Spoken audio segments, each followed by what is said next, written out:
Paz e luz, paz e amor, vocês estão sintonizados com a RAM. Eu sou seu radialista Aroni.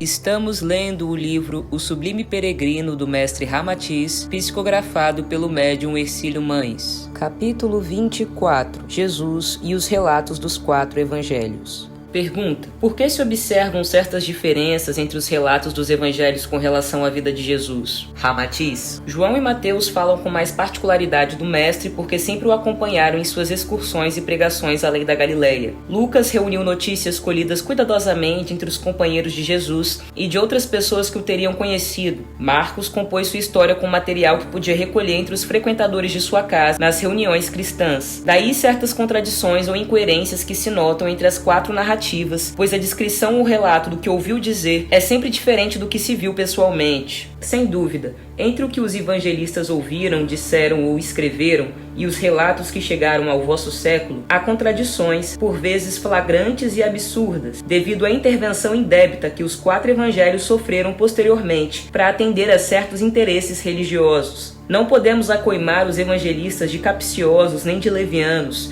se não podemos identificar a realidade exata de suas narrações. As autoridades religiosas, quando da formação da nova igreja, ajustaram narrativas particulares à biografia de Jesus, interpondo nos evangelhos originais certos mitos já consagrados por outras crenças. O cristianismo, em sua feição iniciática, era desprovido de ritos, liturgias, oferendas e compromissos religiosos. Evidenciava-se pelas reuniões singelas nas casas dos discípulos e de quem se propusesse reunir-se em nome do Mestre Jesus. A principal autoridade entre os apóstolos, discípulos e fiéis era a compostura moral e a pureza de intenções, pois não havia clima favorável para evidências hierárquicas, nem vaidade para se julgarem novos mestres e líderes. Jesus ainda estava vivíssimo na alma daquela gente simples e pura de coração. A ele, somente a ele, sentiam-se obrigados à devoção e à homenagem. Assim, os primitivos relatos dos evangelistas não autorizam distinções hierárquicas,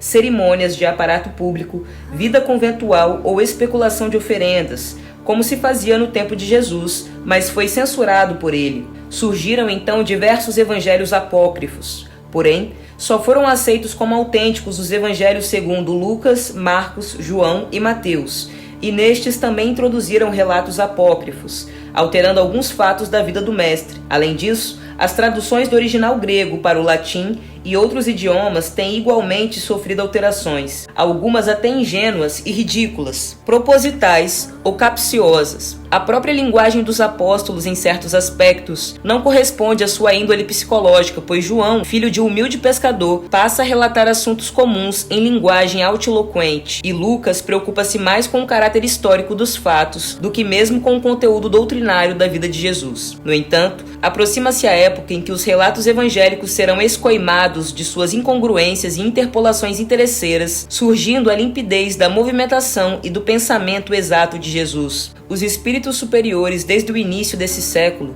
confiando na sensatez e lógica da doutrina espírita, acertam os valores mediúnicos que, pouco a pouco, revelarão a verdade cristalina da vida do espírito mais sábio e justo que viveu na Terra, sem derrogar as leis e os costumes normais da vida humana. A colcha de retalhos, mitológica e ilusória, tecida por interesses religiosos para encobrir a verdade, será removida, surgindo Jesus angélico, mas despido de lendas, mitos e de crendices dogmáticas do passado. Esse trabalho de joeiramento do conteúdo dos evangelhos já se iniciou com Kardec, através de suas corajosas interpretações à luz da realidade dos ensinos de Jesus, pois despojou o mestre de sua aura miraculosa, sem ferir as prerrogativas superiores do admirável espírito sábio e bom que lançou realmente as bases da libertação definitiva do homem. Com o advento do Consolador prometido, através da manifestação espírita, já se inicia realmente a segunda vinda do Cristo, cuja luz se derrama sobre toda a humanidade. Os espíritos responsáveis pelo ajuste das narrativas apostólicas já estão procurando localizar médiuns sem partidarismos ou ideias preconcebidas,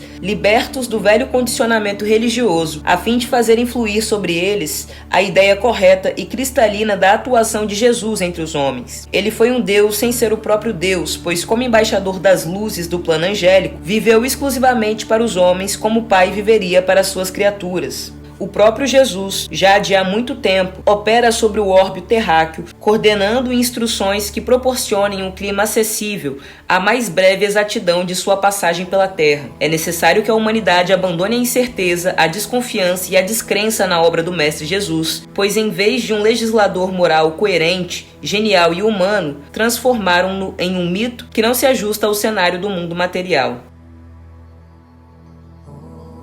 Salve meus irmãos, paz e luz, paz e amor. A gente já falou bastante sobre isso aqui.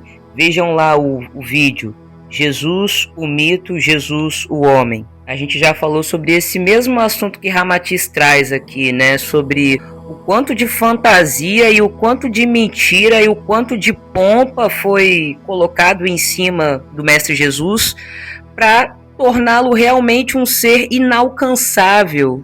Porque se ele é o único, o especial, o Filho de Deus, ninguém mais pode ser como Jesus foi. E isso é uma mentira, porque o Mestre falou, vós sois deuses. Ele falou que a gente poderia fazer o que ele fez e ainda mais. A luz que o Mestre irradiava para os discípulos, para todos, é a mesma luz que já mora em nós. Ela já mora em nós. É uma questão realmente da gente silenciar, se esvaziar de tudo que não é nosso, se desidentificar e desapegar de condicionamentos, crenças, comportamentos, ideias, trejeitos que nos foram herdados por essa sociedade, por esse sistema, e dar vazão ao que já é, ao que já está em nós, a luz que vem da centelha, a centelha de Deus. Então foi muito conveniente para a igreja, para os romanos, colocarem o Mestre Jesus como um ser inalcançável,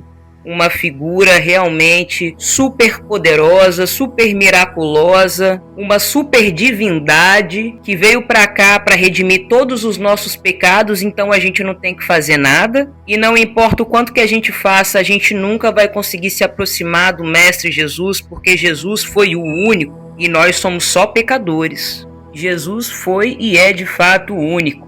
Salve o grande mestre, entendeu? Um dos grandes mestres que essa humanidade terrena teve.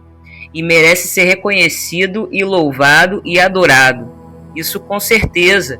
Mas ele veio para cá basicamente para irradiar a luz e para nos mostrar e nos falar que essa luz também está em nós. E é isso que a igreja escondeu. Esse é um dos grandes ensinamentos do Mestre que não foi bem compreendido pela galera. O caminho da libertação, da nossa libertação espiritual, o Mestre deu lá atrás. Só que foi muito conveniente para os poderosos colocarem nos evangelhos o que eles achavam que poderia ser interessante para continuar escravizando a mente da galera e deixar a galera dependente de um conhecimento espiritual, que nesse caso viria da igreja, viria da hierarquia da Igreja Católica, e tirar esse poder de nós mesmos. Mestre Ramatiz fala que nos primeiros movimentos do cristianismo, os discípulos se reuniam, era uma reunião bem pequena, era humilde, era simples, não tinha oferenda, não tinha um mestre, não tinha um padre, não tinha um papa, não tinha ninguém ali representando uma hierarquia superior. A hierarquia superior era Jesus e Deus. O que eles deveriam discutir nessas reuniões eram os ensinos que o mestre deixou. Ou seja, não tinha toda essa coisa que a gente faz hoje, não tinha essa pompa toda que a igreja se tornou. Tem muita coisa que a gente não sabe, gente. Muita coisa. Eu nunca li o apócrifo de Maria Madalena. Tenho muito interesse em ler o apócrifo de Maria Madalena. Porque, veja, 2 dos evangelhos oficializados pela igreja são de discípulos que realmente estavam com o mestre, de João e Mateus. Os outros 2... eles eram terceiros, eles não tinham essa convivência direta com o mestre. Mas Maria Madalena era uma puta de uma discípula que conviveu com o mestre, uma mestra também, viu? Que deixou lá o seu relato, e esse relato foi silenciado. Tomé também escreveu evangelho. Então, assim, para além desses documentos que muitas pessoas ainda não conhecem, tem o que realmente foi oculto, tem o que foi distorcido, tem o que foi silenciado. Mas aí vem o plot twist. O mestre Ramatiz diz que se aproxima a hora da verdade e que médiuns que têm menos condicionamentos, que têm menos rigidez de crenças, que estão mais abertos para receberem a verdade sobre quem foi Jesus, o que fez Jesus e a verdade do mundo espiritual também, estão sendo preparados para fazerem a segunda vinda do Cristo. Desculpa ser aquele que fala, gente, mas Jesus não vai voltar em carne e osso para essa terra.